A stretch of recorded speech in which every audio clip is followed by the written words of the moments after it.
Lucky's and mom's kitchen.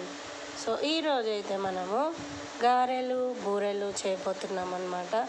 అదేనండి, మినపప్పుతోటి గారెలు, అలాగే శనగపప్పుతోటి బూరెలు.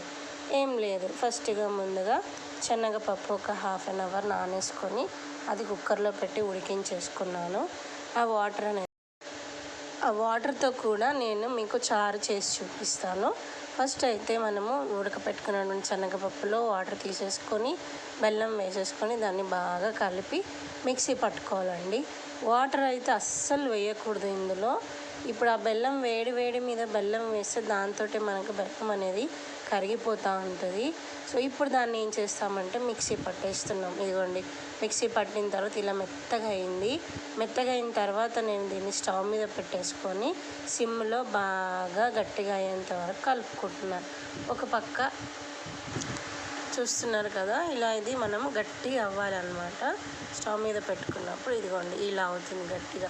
సో చేతిలోకి తీసుకున్నప్పుడు ఉండలు అయ్యేంత వరకు కూడా దాన్ని స్టవ్ మీద పెట్టేసుకొని బాగా కరగనిచ్చుకోవాలన్నమాట. ఇప్పుడు చూడండి, ఉండలు చేసేస్తున్నాను. దోసపిండి ఆల్రెడీ మనకు అందరికీ తెలిసిందే కదా.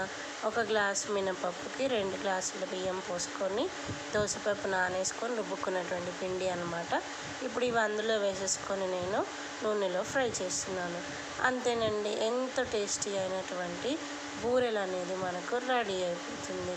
శనగపప్పుతో చేసినటువంటి బూరెలు.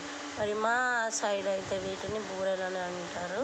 కొంతమంది అయితే వీటిని పప్పు ఉండలని కూడా అంటారు, అలాగే పూర్ణాలని కూడా అంటారు. అంటే ఒక్కొక్కరు ఒక్కొక్క డిఫరెంట్ లాంగ్వేజ్లో దాన్ని పిలుస్తూ ఉంటారు.